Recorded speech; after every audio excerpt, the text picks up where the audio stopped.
This is the small town of Aztec, New Mexico, located about 2.5 hours northwest of Albuquerque, depending upon how fast you drive along the often deserted highway. It's close to the Four Corners area, that geographic landmark where the states of Utah, Arizona, Colorado, and New Mexico intersect one another. Like most places, it has a story to tell. With Aztec, however, that story goes far beyond the norm. You might even say that the Aztec story is truly out of this world.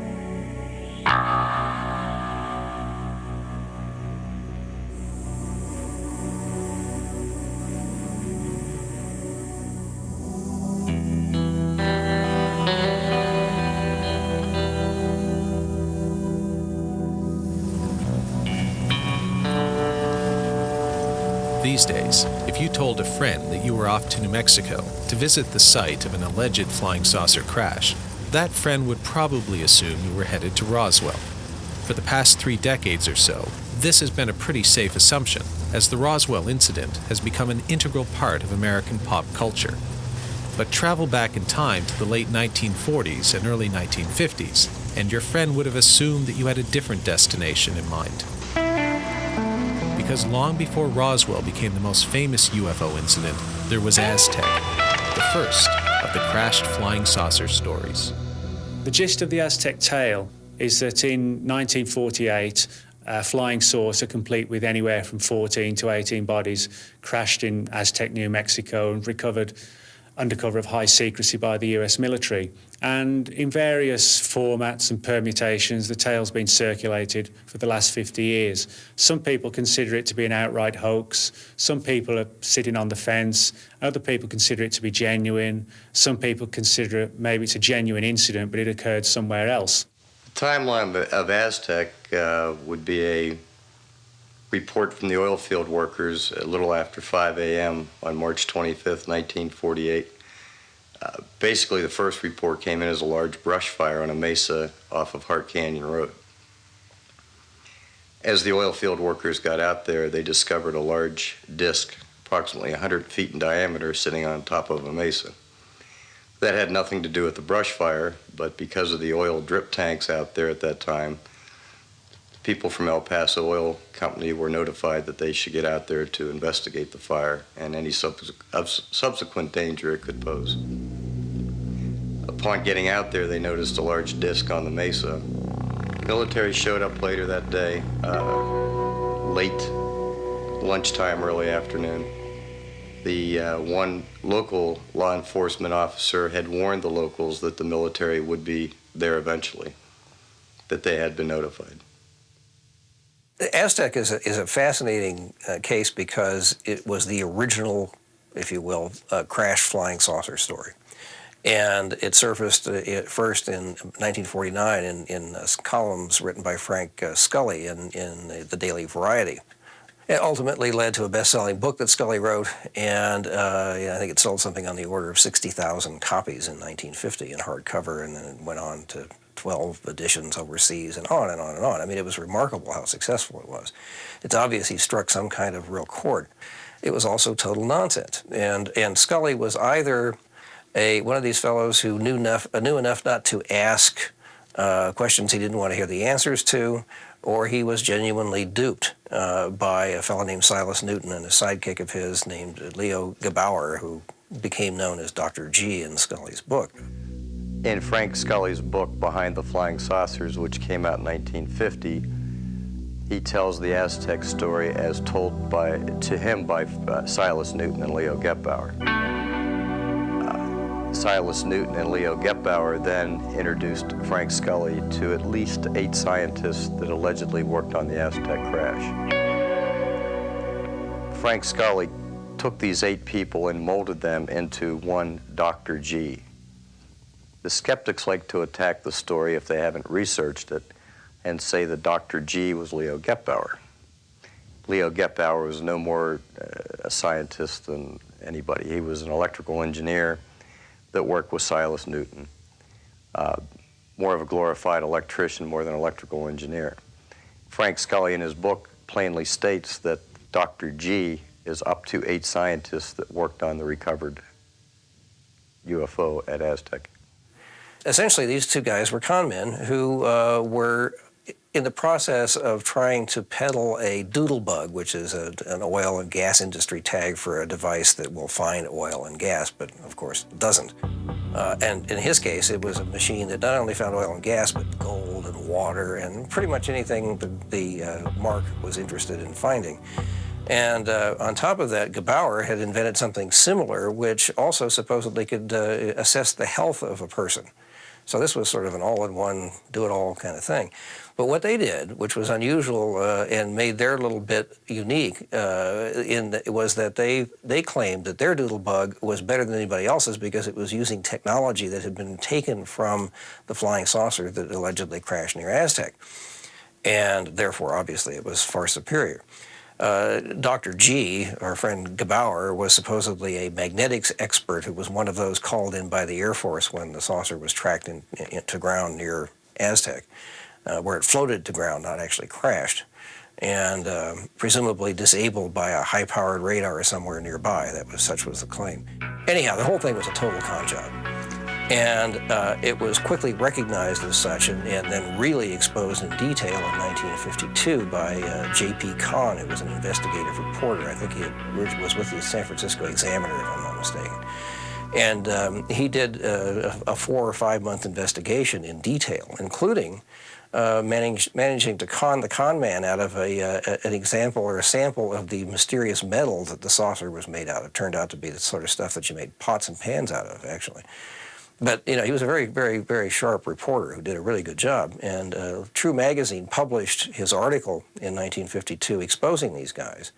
And this led to the district attorney in Denver, Colorado, prosecuting Newton and Gebauer for fraud and various other sorts of associated charges.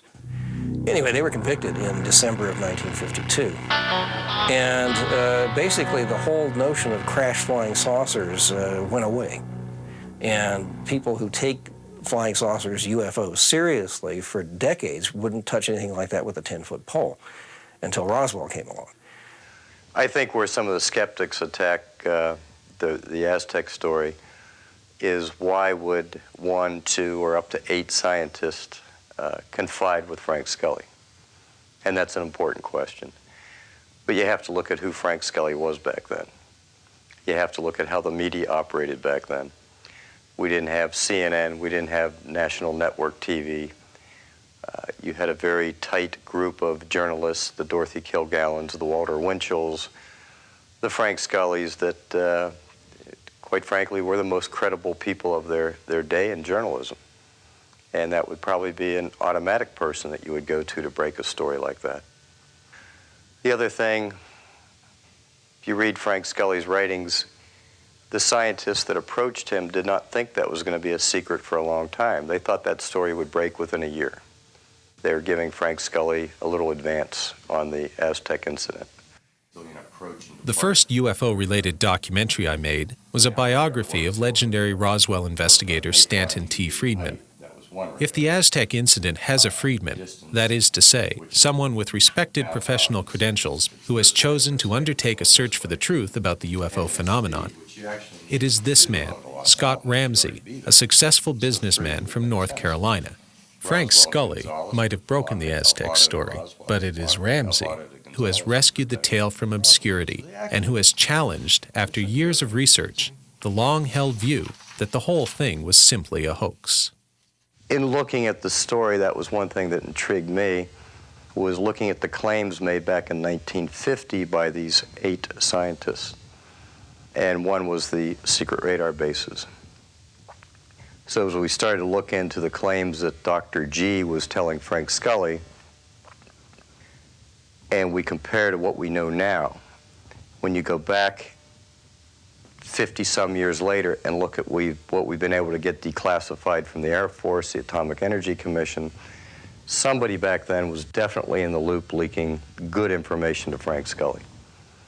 It took us over, 50 years now of getting records declassified to back up the claims that they were making in 1950. One was the infamous radar bases, the top secret radar bases that were located in New Mexico. We went out searching for them in 1999, using topographic maps on if we were to put a radar base in New Mexico, where would we put it based on height, direction, location. And out of dumb luck, quite frankly, we found the first one near Alvarado, which is about, I guess air miles, probably 40 or 50 miles north of Los Alamos. We went to the Air Force, Maxwell Air Force Base down in Montgomery, Alabama, and asked for the records on these. At the same time, the state of New Mexico was doing a historical research on anything that had anything to do with the Cold War. So this became a perfect fit. We went down to kind of a dual purpose. They released the records, but we had a problem. The Air Force bases under the radar bases under the Air Force didn't exist till 1950. Well, we couldn't tie that to Aztec because Aztec, of course, was 1948. Looking at the records in great detail, we saw things like the first quarterly report for their capital expenditures. They needed a roof, they needed a water heater, they needed some improvements in electrical work, mainly some transformers. And we asked ourselves a question: if this base was just built, why would they be needing to requisition a water heater, a new roof on a building, and new transformers? So we went back and we did some digging, and turned out that the radar bases were built in 1946, which we have all the historical information on those. The Air Force did acquire the bases from 1950 to 1957, but the Atomic Energy Commission requisitioned those the radar bases from 1946 till they turned them over to the Air Force in 1950. There were three. We had Continental Divide, which is out near Gallup, Alvarado, which is near Chalma, Tia Maria area, and Moriarty, which is due east of Albuquerque. That put up a perfect triangle around Kirkland Air Force Base, Sandia National Labs, and Los Alamos, which was the main purpose of those radar bases, was to protect those Atomic Energy Commission installations. Ramsey, who has done a tremendous amount of research on Aztec, he found these places. You know, if you look at the history of the Air Defense Command and the setup of the lash-up radar system, which was the beginning of our whole Continental Air Defense radar system and all of that, there were no Air Defense Command radars at those sites at the time of the alleged crash saucer incident. But he found out that there were radars there, and they were under the control of the Atomic Energy Commission. They had something to do with some sort of vague, feeble attempt to provide for defense against air attack at Los Alamos, the national lab, the bomb lab. As far as the rest of New Mexico is concerned, there just weren't any such radars. You know, they had them at White Sands. They had radars at White Sands for tracking captured V-2s that they were launching down there and other things of that sort. But those were, again, these were World War II retreads, essentially. There was nothing exotic. What kind of people did they have serving here? Because it looks like a short straw kind of gig for me. Yeah, that's what I thought when I first saw it. I thought, my God, you really had to do something wrong to get here. But boy, you look at the reports, these guys were the cream of the crop. You know, the three bases, they had some pretty impressive resumes, let's put it that way. We looked into the type of radar that they were using at these three installations, and especially Alvarado had a very, very powerful radar. It was an experimental radar for the U.S. Navy. It was a high microwave, which all radars are. They all work on some form of signal microwave. This one was extremely powerful, and we even have the manuals telling the operators the do's and don'ts if aircraft were in the area. Keeping in mind that was a restricted airspace back in those days. This is the old power generation building. They had 5 diesel generators in here. They would pump the kerosene, the diesel fuel in here through the pump station, the pump house right there. And this was backup. These radar units took a lot of electricity to run. And these were backups. You can see from the slabs here, there were 5. Then all the switch gear and all the cabling that would drop down and go over to the bunker next door. So that's the bunker over there, is it? That's the main radar. Let's go take a look at that. Sure. So this is a pretty powerful radar we're talking about. Oh, yeah. When the Air Force took it over, it became the Tia Amaria. And then later on in life, El Vado. Huh. Dare to go in there? Sure, let's take a look. You're not afraid of bats, are you? Well, I don't want to get bitten by one. Yep, this is it right here.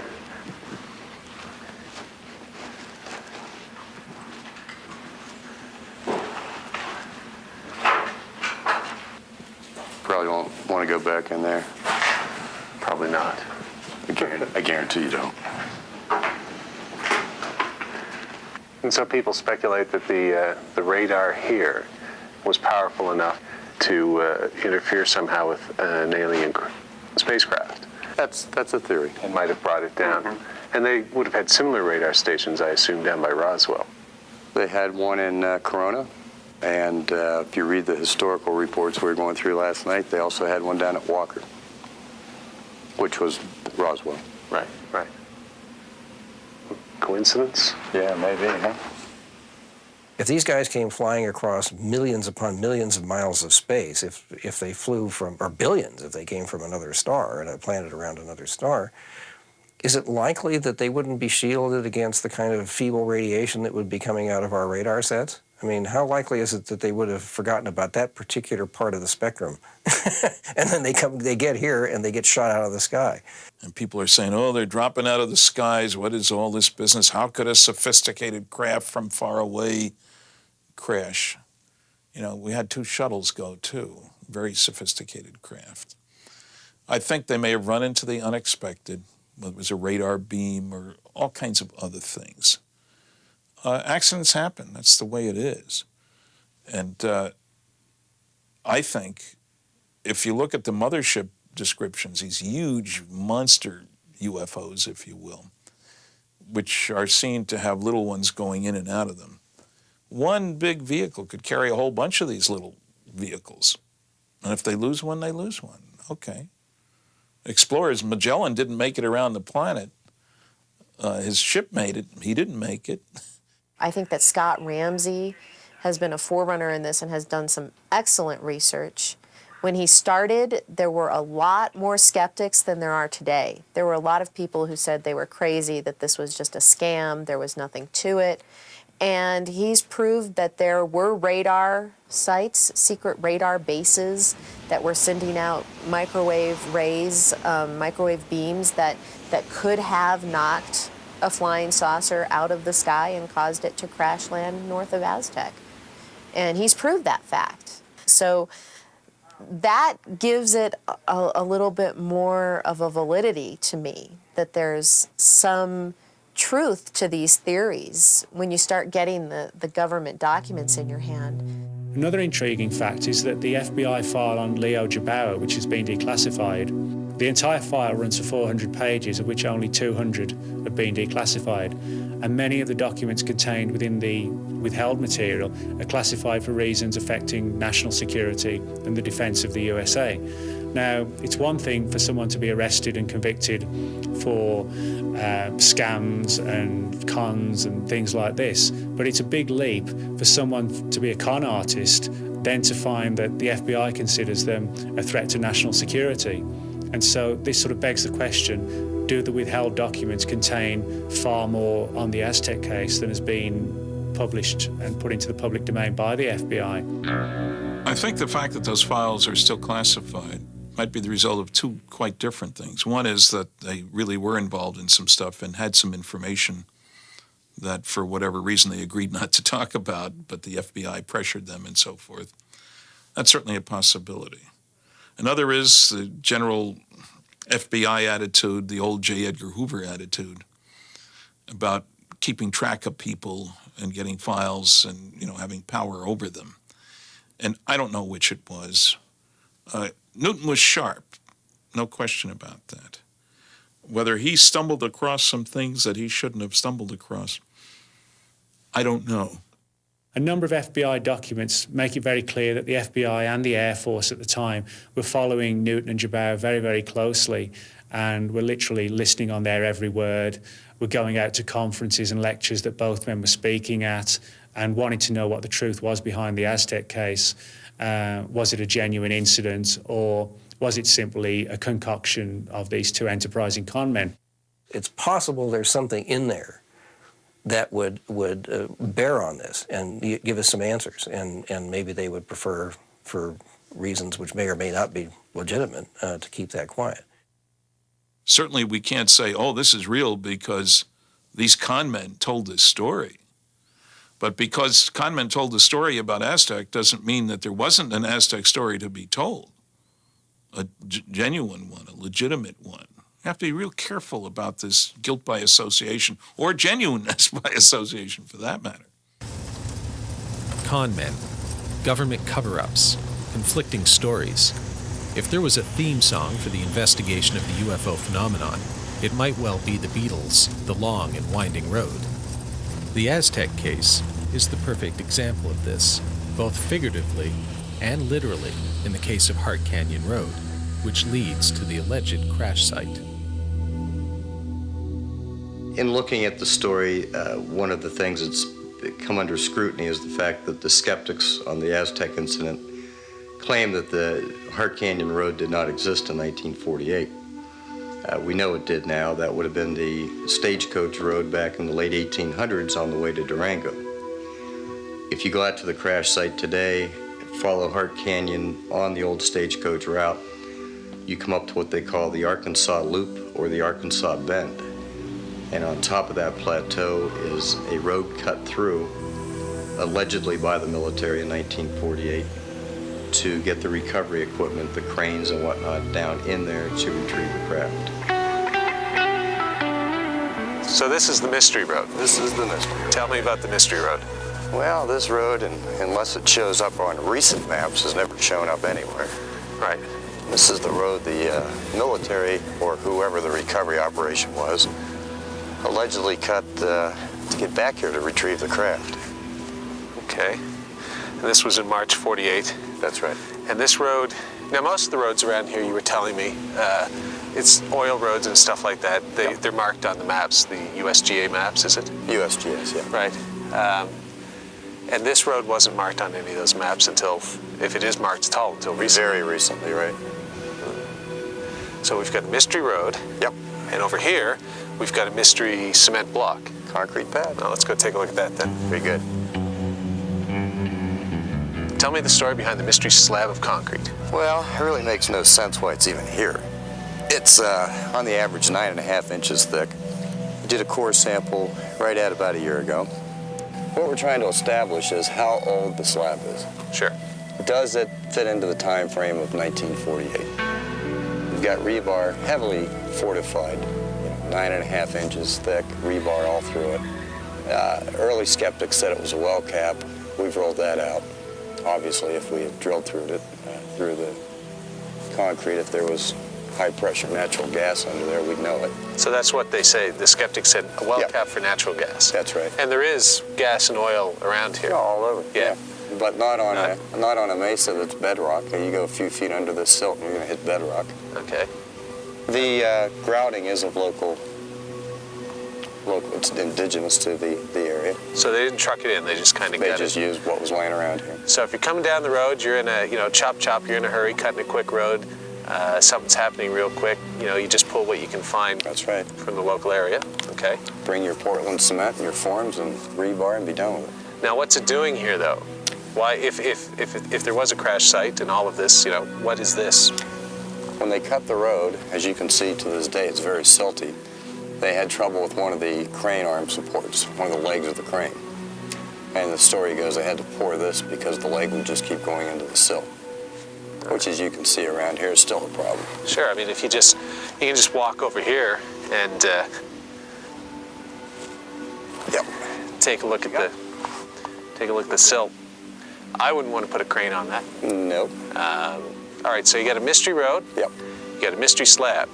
Roads allegedly cut by the military to come in here.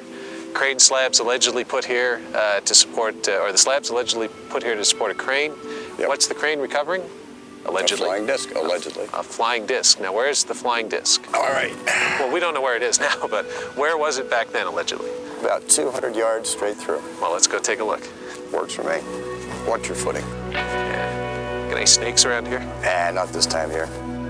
The recovery group that was sent out to Aztec was a hybrid recovery that had been formed after the Roswell incident because the Roswell incident had been so badly botched with a news release.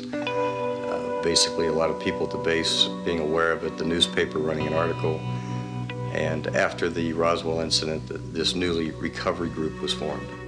This would have been a very, very elite group, so they would never have another Roswell incident where they had some young guys at a base, even though the 509th was a top-notch base with top-notch people. It was 8 months later, and Roswell kind of got botched, the news release, the press release. And the old-timer I talked to that was in air intelligence said that we were dealing with a much more mature crowd back then, late 30s, early 40s, so they would never have the... They'd never have another Roswell. Yeah, Press releases going out, young PR officers and that sort of thing. Right. This was one of the best recoveries they had done to date. I think Aztec is certainly part of the cover-up. I think after Roswell, they got much better at covering things up, making sure that they monitored flights of vehicles so that they would get there first, remembering that New Mexico is not highly populated. I mean, even today it's less than maybe 2 million people in the 5th largest state, mind you. I think that the government made it a strong policy. They set up MJ-12, and they put the clamps on. And part of the keeping secrets is to lie and misrepresent and misdirect. That's standard practice. You know, again, New Mexico, when the first atom bomb was exploded, July 16th, 1945, it was seen from 100 miles away. It was a pretty big bang. There were articles in the newspaper. Ammunition dump blows up. Nobody injured, fortunately. I've got some of those articles. They got good at covering things up.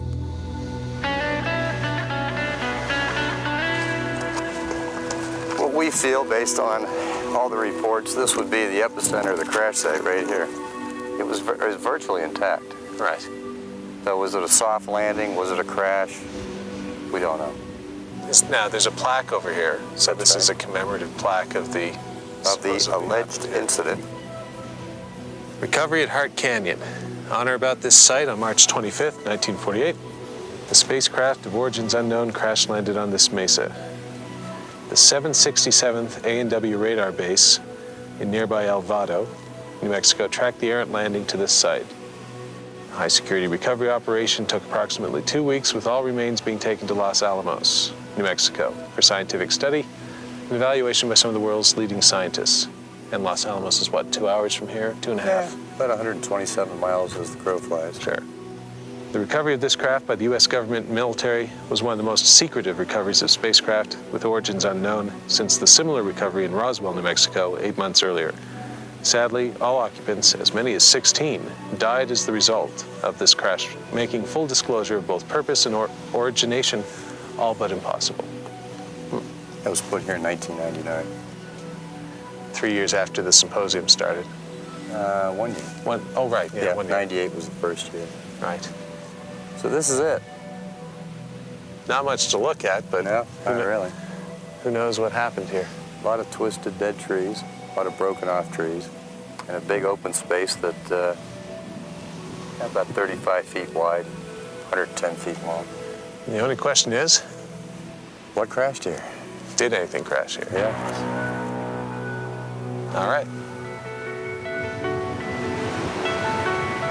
I love visiting New Mexico, not just because I'm interested in the UFO phenomenon, but because its vast, empty spaces are so different, so alien, one might say, to my home, Halifax, Nova Scotia, a bustling cosmopolitan seaport on Canada's east coast. Out here, I sometimes feel that I'm at the edge of the world. And yet, there are similarities between New Mexico and Nova Scotia. Friendly people, for example, that might not be readily apparent, but which do exist. These common elements are also present in the Roswell and Aztec UFO incidents, no matter how much the skeptics might tell you otherwise. Let's do a comparison of Roswell and Aztec. Roswell made the front page of many, many newspapers across the country. We had an intelligence officer who was given the release to go ahead and release the information to the press, later retracting it the next day. Aztec, we may have one newspaper article that made it out that has conveniently disappeared out of the archives. You hear the argument, we don't have eyewitnesses at Aztec. Well, we didn't have eyewitnesses 4 or 5 years ago. We have eyewitnesses now. Unfortunately, some are deceased. One key eyewitness that we had, he's deceased now, was Doug Nolan. Grew up in the Four Corners area. At 19 years of age, worked for the El Paso Oil Company. Was in his truck that day, that over the radio, they had an old Motorola radio in the truck, traveling with his boss, Bill Ferguson. They were called on the radio to get out to Hart Canyon because of the brush fire, the infamous brush fire we hear about. Upon arriving at the crash site, they were told by other workers the brush fire is on one side. They were worried about a drip tank getting ignited in the brush fire. Upon arrival there, other oil field workers told them that it's not the brush fire you got to see what's laying up on the mesa. Doug went on to tell us all the locals that were there, the 2 police officers that were there, his boss, Bill Ferguson, who's probably deceased, although we're still looking for him. I had the luxury of interviewing Doug back about October of 2003, and he passed away December 7th. That we have an eyewitness. We have a deathbed confession. Doug had had 6 strokes from June until October. Was very slow and methodical in recalling the incident and appeared to be very credible in the interview. In the late 90s, early 2000, we were contacted by a gentleman, Ken Farley from Bat Cave, Arizona. And Ken wanted to talk to us. He was in very bad health. Randy Barnes and I met down in Phoenix, rented a car, drove up, interviewed Ken for probably 3 hours, took very good notes. Ken was very ill, on oxygen. He has since passed away. Ken told his side of the story that he was in Durango, passing through to San Diego, fresh out of the military. Met a friend in Cedar Hill, a drop-off point where he was to pick him up and keep traveling to San Diego. His friend told him there was a lot of commotion going on out on Hart Canyon Road and they thought an aircraft had gone down. Ken and his friend got to the crash site and walked out to the western side of where the disc was. And at that point, a group of people from Aztec, the oil field people, 2 law enforcement officers showed up, who were already actually at the scene. And we found Ken's story believable, but we had a hard time digesting the 2 police officers. We figured today if you were out there and you called 911, you'd be lucky to get 1 in a reasonable time frame. No disrespect to the local law enforcement, but it's out in the middle of nowhere. And the fact that there's 2 police officers out there, we had a little bit of a problem with. We didn't write off his interview. We kind of parked it over in the holding pen until we got more eyewitnesses. And then in 2003, we contacted Doug Nolan, who had contacted Bill Steinman. It was one of the leftover leads Bill never got to after the book was published. Doug told an interesting story, which was very believable, backed up with names of other local residents. But about 3/4 of the way through the interview, he mentions the other police officer. And I stopped Doug and I said, "What other police officer?" He said, "Well, we had the local police officer and then another gentleman, young guy." Well, Doug was 19 at the time and said that police officer was about his age, slightly older. That police officer didn't seem to intermingle with the locals. So Doug went over and talked to him, and he said he was from the town of Cuba, New Mexico, which is southeast of Aztec. That police officer claimed he had followed the craft that night up what is now 550, the old Highway 44. We dug into the details as best. Doug, again, was dying. He had had 6 strokes since past June. Doug also said he was going through who was at the crash site that day. Could remember all but 2 people because he didn't know who they were. And I asked him who, and he said 2 young guys, maybe 3 that stood at the western side of the crash site. At that point, that tied in Ken Farley's story, also backing up his claim about the 2 police officers. So we had stories that were now starting to connect with witnesses. In the winter of 2002, I was contacted by Glenn Pace. Glenn Pace was born and raised in the Farmington area. Subsequently, he was interviewed extensively by Linda Moulton Howe. Told a very interesting story as a young man delivering papers a day or 2 after the Aztec crash. Back then, the local paper was called The Hustler. Since then, it's now the Farmington Daily Times. Glenn recalls delivering papers with an article on the cover of The Hustler referring to ranchers find disc on ranch in Hart Canyon Road. At that time, that is one of a few years of The Hustler there is no archived microfiche on. Years later, Glenn Pace was working down at White Sands Missile Range, now White Sands Proving Ground, and worked with Otto Kraus, who was a very well-known scientist of his day, passed away in the early 90s. And Otto Kraus asked him where he was from, and when Glenn said the Farmington area, night after night of working out on the test range, they got to know each other pretty well. And Otto said that he was somehow involved in the Aztec UFO recovery. And doing research and looking into Otto Kraus's background, I believe he would have been somebody you would have included in that. He was a very brilliant man of his day. Otto made reference to Glenn that the Aztec recovery was one of the best ones the military had done. Again, using words close to, we didn't botch it like we did in Roswell. March 27th of 1999, I was contacted indirectly by Fred Reed. He had contacted the Daily Times and the Aztec Public Library and sent a very nice letter. He had attended the 97 symposium. And I subsequently sat down on the phone and talked to Fred for quite a long time. In 1948, he worked for the OSS, predecessor to the CIA. And Fred and his crew was dispatched to the Aztec crash site. After the crash was removed, matter of fact, there was no discussion of a UFO or a flying disc. They were told to go out and do a final cleanup of the site and to absolutely map and survey with great precision the entire area.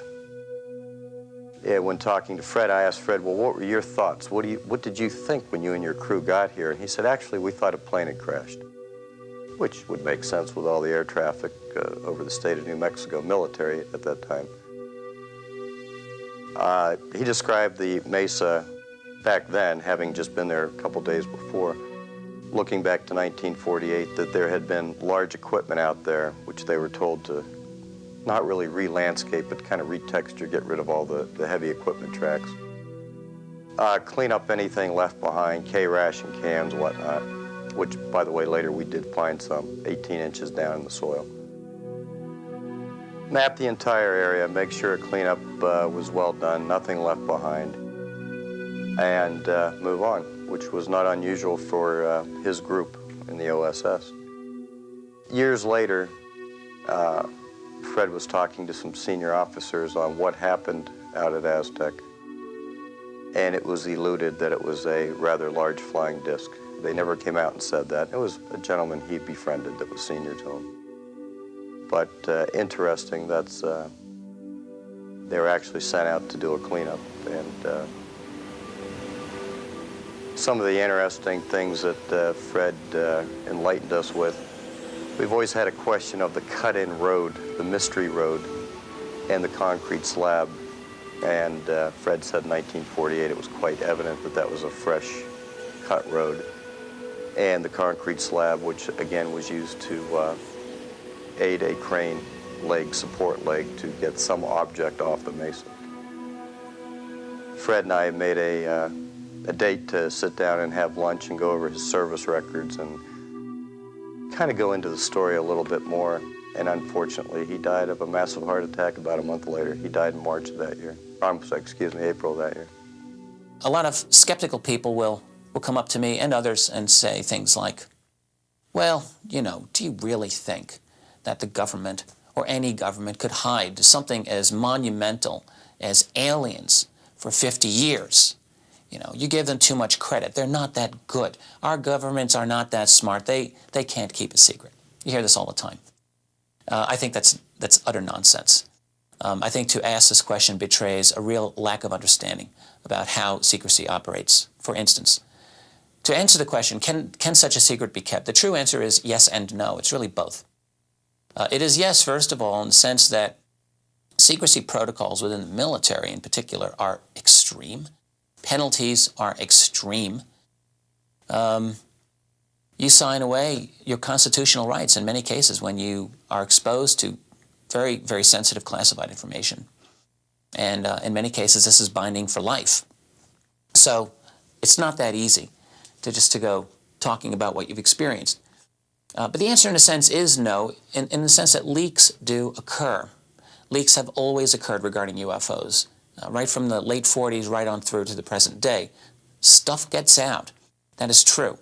However, the real issue is if you're trying to manage this problem and you're trying to control the UFO problem, the real problem becomes not to slam that lid down 100% because that is impossible.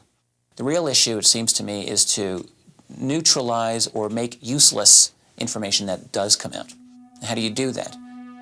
One of the good witnesses that we've located who wishes to remain anonymous is a gentleman that I divulged to you. And he was not at the crash site, but worked behind the scenes out of the Roswell Army Airfield.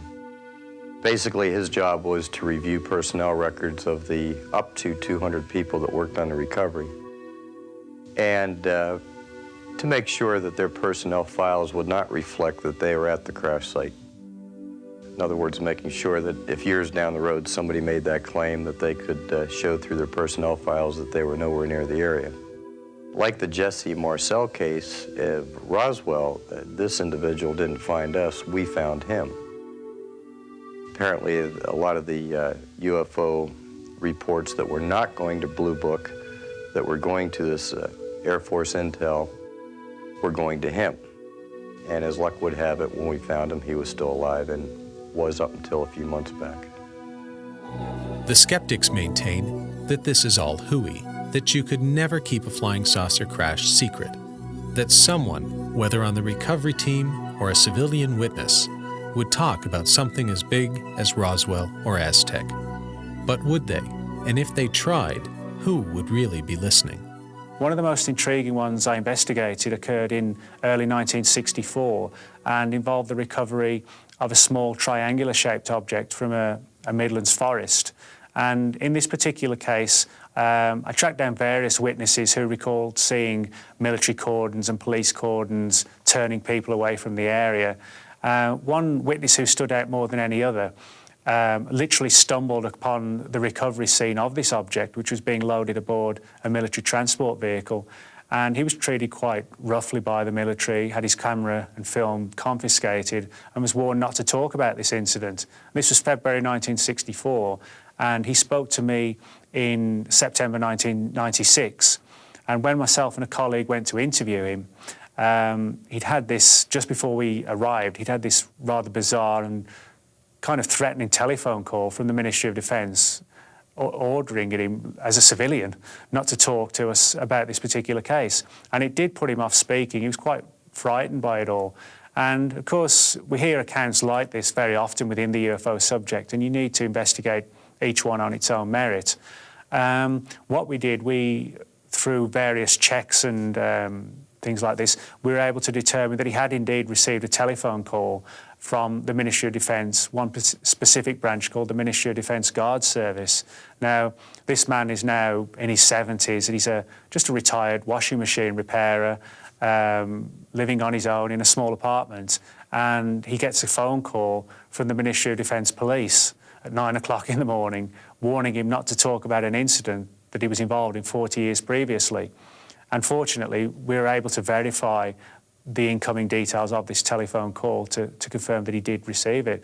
And so this kind of begs the question, what kind of incident could be of paramount importance to the British Ministry of Defence that 40 years after it occurred, someone is still keeping watch on the people who are involved in the case, to the extent that they're being told not to talk to civilian UFO researchers.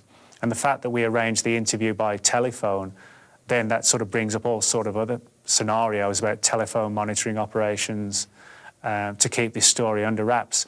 And as sceptical as I was when I first got into the subject, even for me now, you know, I've had events and occurrences like this happen so many times that, you know, I believe there is a concerted effort on the part of a covert organisation buried incredibly well within the intelligence community to keep watch on the more sensitive and sensational aspects of the UFO subject. I think there really was a crash there. I think that Scott has gathered a lot of witnesses. I think we've got more to find. And of course, we're racing the undertaker and losing the race most of the time. Several important witnesses have died within the past year. I personally think that New Mexico would have been a prime target for any alien visitors. I mean, I make one assumption about all civilizations out there, as well as here for that matter, that they're concerned about their own survival and security. That seems to be a natural part of the development of any advanced civilization. Okay, that being the case, you have to keep tabs on the primitives in the neighborhood. But only close tabs, frequent visitations, detailed investigations, when they show signs of being able to bother you. At the end of World War II, there were 3 signs that soon these idiot earthlings, this primitive society whose major activity is tribal warfare, we don't look far to see that it's still that way, you don't need to look far for that, would be moving out, soon meaning 100 years, which on a cosmic timescale is nothing. The 3 signs were clearly nuclear weapons, you measure the radiation in the atmosphere, it's easy to find, V-2 rockets, which obviously weren't being used to carry mail back and forth between Germany and England, and powerful electronics, radar systems in particular, which suddenly appeared on this planet. It used to be AM radio, which sticks around the planet, and now suddenly you've got radar beams that go outside. We're obviously moving along with development of electronic systems. I don't think it's any coincidence at all that the only place on the planet where you could check out all 3 of these technologies in 1947 and 48 was southeastern New Mexico. That's where the first atom bomb was tested, Trinity Site on Alamogordo Army Airfield, White Sands Proving Ground, if you want to call it that. The V-2 rockets were all being tested there that we had captured from the Germans, and we were modifying some to go up much higher and things like that. And that's where we had our best radar to track the rockets, which sometimes went south instead of north, even though they were supposed to go north.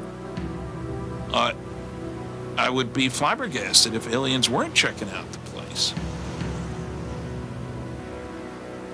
So, New Mexico would have been a natural place for aliens to visit. But Roswell and Aztec remain controversial at best. Is there a related UFO incident that even the skeptics can accept as real? As it happens, there is, and it occurred just a few miles from Aztec in Farmington, New Mexico. The Farmington Armada case is a classic in ufology. In March of 1950, a large number of people in Farmington, New Mexico, which at that time was a lot smaller than it is now, I mean dramatically smaller. I think now it's about 30,000. We're dealing in those days with maybe 3,000 people, if that. In any case, what they saw were literally hundreds of objects circling in the sky and zooming back and forth in formation, and most people describing them as being shaped like dinner plates, classic flying saucers, including one that was bright red. All the others were silvery. And the bright red one is interesting, particularly because as it led a group of these saucers away from Farmington off to the southeast, roughly, almost, actually more due east, but just a little south of that.